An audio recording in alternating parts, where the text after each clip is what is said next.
Assalamualaikum warahmatullahi wabarakatuh. Halo teman-teman, di sini aku mau bantu jelasin untuk subbab penentuan kadar protein ya. Tadi kan teman-teman sudah praktikum nih dan juga sudah mendengarkan penjelasan dari Kak Mala dan juga Kak Aziza tentang prosedurnya. Nah, sekarang kita coba bahas mengenai cara menghitung kurva standarnya, karena kebetulan kan kurva standarnya kalian sudah dibuatin ya sama kita. Jadi ini kalian harus mengisi ini dengan mandiri ya. Coba disimak bersama-sama.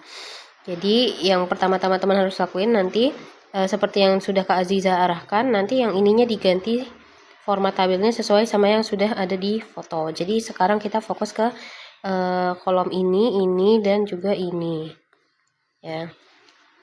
Nah, ini nggak usah juga nih, rata ini nggak usah.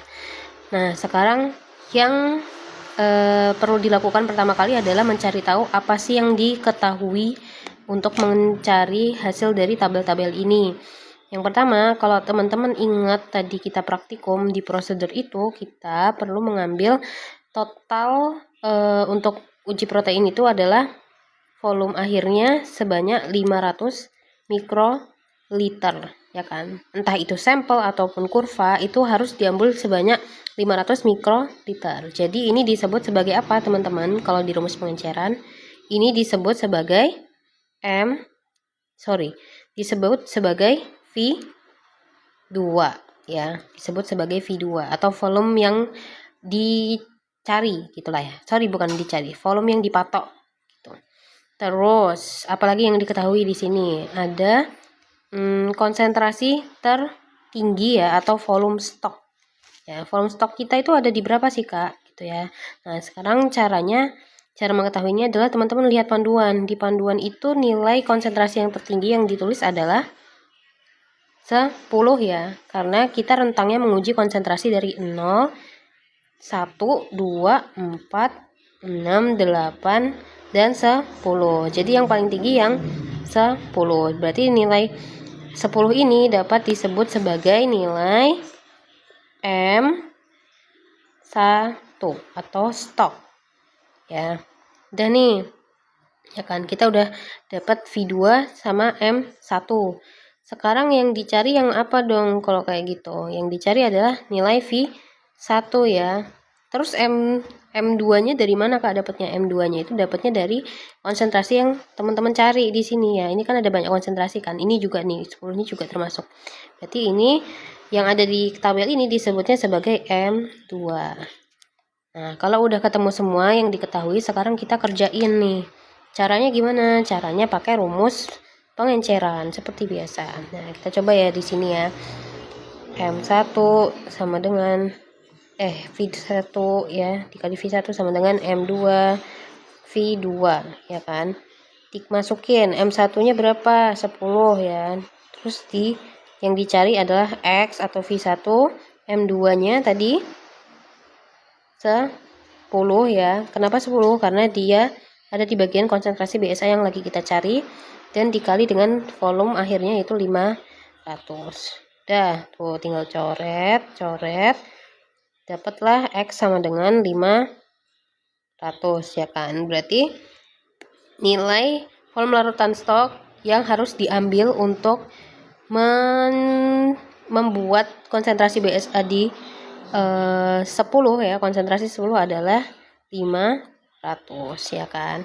Nah, terus kalau ini udah diketahui nih nilai V1, sekarang tinggal lanjut ke volume DDH2O atau buffer, atau ini disebut sebagai apa? Pelarut ya. Pelarut. Berarti tinggal pakai rumus biasanya, V2 dikurangi V1. Berarti V2-nya itu adalah ya 500 dikurangi volume satunya yang tadi kita cari 500. Berarti hasilnya adalah 0. Maka nilai volume DDH2O atau pelarut yang harus digunakan untuk membuat konsentrasi sekian adalah 0. Oke.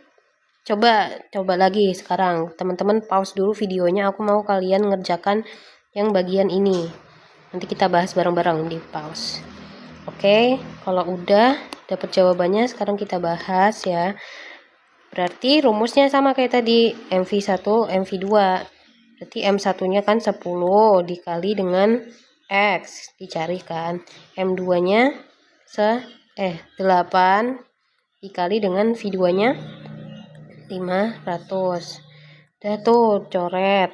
Ya kan? Sama ini nih, bisa nih. Ini berarti 5 ya. 5 ini 4. Coret nih 5, ini berarti 100. Berarti 4 kali 100, 400. Nah, berarti didapetin nilainya adalah 400, ya kan? Terus tinggal dimasukin rumusnya ke sini. Tadi V2 min V1, ya kan? Berarti V2-nya adalah 500 dikurangi dengan V1-nya adalah 400. Berarti nilainya adalah 100. Ya kan? Benar? Yaps, betul. Nilainya adalah 100. Berarti harus ditambahkan sebanyak 100 mikrolit pelarut. Begitu seterusnya sampai yang atas. Tuh. Oke. Terus kalau misalkan konsentrasinya 0 gimana ya? Kita coba. Misalkan nih, tadi ya kita masukin. Diketahui M1-nya adalah 10 ya, 10 terus X sama dengan 0 ya, 0 dikali dengan 500, 0 kali 500, 0 X kali 0 ya. Berarti di sini nilai BSA-nya adalah 0. Terus yang ini tinggal dikurangi. Berarti V1-nya V2 500 dikurangi dengan 0, maka hasilnya adalah 500. Paham ya sampai sini? Begitu cara ngerjainnya. Udah tuh. Terus nanti ini yang bagian sini ya, ini diisi nilai absorbansi dari hasil kurva standar yang udah dikasih nanti sama asisten ya. Nanti ketika ini sudah teman-teman isi, nanti teman-teman bisa lanjutkan ke Excel untuk membuat grafik ya. Untuk membuat grafiknya nanti teman-teman bisa lihat di video part 2, tapi di sini aku coba jelaskan secara theoretically gimana sih maksud atau fungsi dari kurva standar ini. Jadi kan tadi sudah aku bilang ya, kalau kurva standar itu adalah patokan ya. Patokan apa? Patokan ukuran protein ya, yang biasanya kurva standar itu memang udah dibuat dari suatu protein tertentu. Yang kita gunakan hari ini itu adalah namanya BSA atau kepanjangannya bovine serum albumin ya. Itu tuh kalau nggak salah dari sapi ya teman-teman. Jadi memang udah umum sekali digunakan untuk membuat standar protein gitu. Jadi nanti ketika teman-teman membuat standar itu harapannya ketika teman-teman menghasilkan sampel teman-teman menghasilkan absorbansi tertentu itu masuk di dalam range skala ini dan bisa dikira-kira dia itu kandungan proteinnya ada di berapa miligram per mili gitu. Nah, di sini nanti ketika teman-teman sudah membuat grafik itu ada sumbu Y dan juga sumbu X ya. Yang mana sumbu Y ini adalah nilai absorbansi dari kurva standarnya atau dari si BSA-nya, dan yang sumbu X ini adalah konsentrasi dari yaitu range konsentrasi dari si BSA yang teman-teman buat ya kan. Nah, nanti di sini teman-teman akan membuat sebuah garis lurus ya, persamaan garis lurus yang akan menghasilkan persamaan berikut ya, yaitu persamaan dari rumus Y mx plus C dengan nilai R2 atau R kuadrat atau intercept dengan nilai 0, sekian, yang mana nilai yang bagusnya itu ada di kisaran 0,9 ke atas lah ya, 0,9 ke atas gitu, karena yang paling bagusnya itu ada di 1, yang artinya itu garis lurusnya tuh pas, garis lurus banget gitu. Nah, fungsinya dari persamaan ini tuh untuk apa sih ya? Jadi fungsi dari persamaan ini adalah yang nanti nilai Y-nya itu kita gunakan untuk substitusi nilai konsentrasi sampel kita. Karena kan tadi mau dijadiin patokan. Nah, nanti nilai Y-nya ini yang kita gunakan untuk masukin nilai protein hasil absorbansi protein kita gitu ya. Di sini langsung ke contoh aja deh biar gampang. Nah, di sini aku kasih contoh. Misalkan nih sampel A ya, misal sampel homogenat or something gitu ya, ditembakkan di absorbansi 540 nanometer menghasilkan nilai absorbansi sebesar 0,275 ya. Yang juga ketika dicek nilai blankonya ya, kalau teman-teman ingat tadi kan ada blanko atau kontrol itu menghasilkan nilai absorbasi di 0,075 yang mana kedua nilai ini nanti akan dikurangi seperti itu. Nah, hal yang harus dilakukan untuk memperoleh konsentrasi sampel yang pertama adalah mengurangi nilai absorbansi dari sampel kita dengan absorbansi blanko.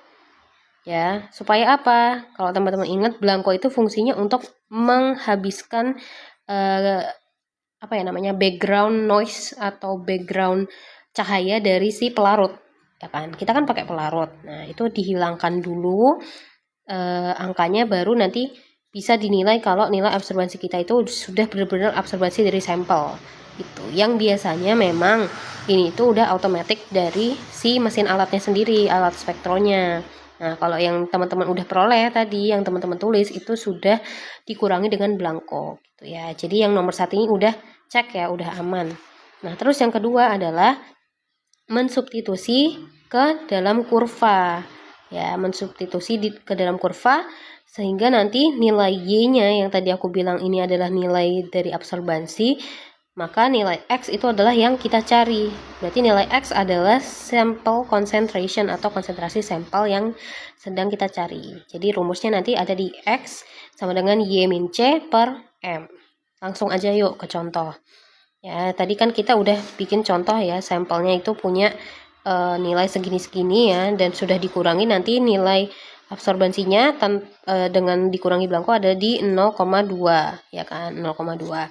Terus juga diketahui kalau dinilai persamaan kurva standar yaitu diperoleh persamaan di Y sama dengan 0,5x plus 0,02. Yang mana nilai 0,5 ini adalah nilai M ya, dan nilai 0,02 ini adalah nilai C. Ya, dengan regresi tadi di 0,97 misal ya. Tapi untuk nilai R2 ini gak akan kita pakai di perhitungan, cuma ini teman-teman cukup tahu aja kalau misalkan nilainya itu di atas 90 ya, 0,90 itu artinya kurvanya sudah dapat nilai bagus lah gitu. Pokoknya semakin mendekati 1 itu semakin bagus. Tuh, for your information. Nah, udah kan ini diketahui ini, dan diketahui lagi volume sampel yang kita gunakan ada di 100 mikrolit dan volume DDH2O atau pelarut di 900 mikrolit ya. Ini informasi tambahan. Nah, terus dari dua informasi ini itu teman-teman bisa membuat sebuah informasi baru lagi, yaitu volume total akhirnya. Jadi untuk mencari volume total akhirnya adalah teman-teman harus menambahkan volume sampel ya dengan volume pelarut, yang mana hasilnya nanti adalah hasil akhirnya adalah total seluruh volumenya gitu ya, total seluruh volumenya. Nah, kalau misalkan udah, kita lanjut ke perhitungannya. Yang pertama kali harus dilakukan adalah teman-teman harus mensubstitusi nilai Y ya, nilai Y atau nilai konsentrasi yang sudah dikurangi blanko ke dalam rumus persamaan. Ya, di sini sudah aku masukin X sama dengan Y min C per M ya. Berarti ini, dan hasilnya ada di 0,36. Berarti ini nilai konsentrasinya ya, sudah betul. Nah, di sini kalau misalkan teman-teman ingat tadi teman-teman memang nggak mengencerkan atau tidak menambahkan pelarut lain setelah teman-teman melakukan perebusan, itu artinya teman-teman tidak mengencerkan, yang mana nilai absorbansinya sudah bisa di ACC sampai sini, udah selesai sampai sini. Nah, di sini aku coba menjelaskan lagi lebih dalam mengenai sebuah kasus ketika teman-teman mengencerkan sampel teman-teman ya, karena tadi kan juga di papan tulis sudah dijelaskan kalau misalkan sebuah sampel itu konsentrasi absorbansinya itu di atas konsentrasi atau absorbansi dari si kurva standar, maka harus dilakukan pengenceran. Gimana Kak maksudnya gitu ya. Nah, kalau teman-teman ingat tadi kan ada banyak nilai absorbansi ya, yang mana nilai absorbansi yang teman-teman bikin itu ada di konsentrasi ke 10 ya. Yang konsentrasi ke-10 misalkan nih nilainya diperoleh 1,7.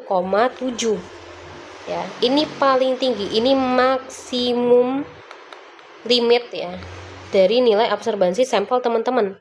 Ketika misalkan nanti diukur nih ya, sudah diukur sampelnya, oh ternyata kok punyaku sampelnya udah dikurangi belangko juga, dia masih ada di nilai 1,8. Artinya nilai konsentrasi teman-teman itu terlalu tinggi.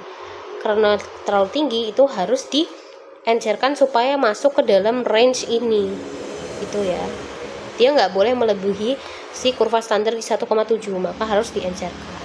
Nah, kasusnya akan aku jelaskan di bawah ini ya. Karena tadi sampel itu disebutkan dilarutkan dalam DDH2O sebanyak 900 mikrolit, maka kita menganggap kalau sampel itu sudah dilakukan pengenceran. Ya, tanda-tanda sampel itu sudah diencerkan adalah ketika ada informasi mengenai penambahan pengencer, atau entah itu volume DDH2O atau itu volume dari MAM, pokoknya intinya pelarut sampelnya itu ditambahin, artinya dia diencerkan gitu ya. Intinya sebelum diuji dia ditambahkan volume DDH2O or something yang berupa pelarutnya, yaitu artinya diencerkan. Nah, kalau gitu kita bisa melakukan pencarian faktor pengencerannya dulu. Caranya gimana? Ya, di sini konsentrasi sampel sesungguhnya ya setelah diencerkan, maka ketahui dulu nilai pengencerannya. Ya, ketahui nilai faktor pengencerannya. Cara mengetahui faktor pengenceran itu teman-teman bisa menghitung dengan membagi volume total dengan volume sampel. Volume total dapatnya dari mana tadi? Volume sampel ditambah dengan volume pelarut. Ya, kita coba lihat tadi ya. Volume sampel ditambah volume pelarut adalah 1000, maka nilai volume totalnya adalah 1000. Ya, di sini kita punya volume totalnya di 1000 dibagi dengan volume sampelnya di 100, maka sampel kita memiliki faktor pengenceran di 10 kali. Oke, sampai sini paham? Nah, kalau udah ini dapat faktor pengenceran, maka kita tinggal mengkalikan dengan konsentrasi sampel yang tadi sudah kita hitung ya, si nilai X ini. Ya, kita balik lagi ke sini.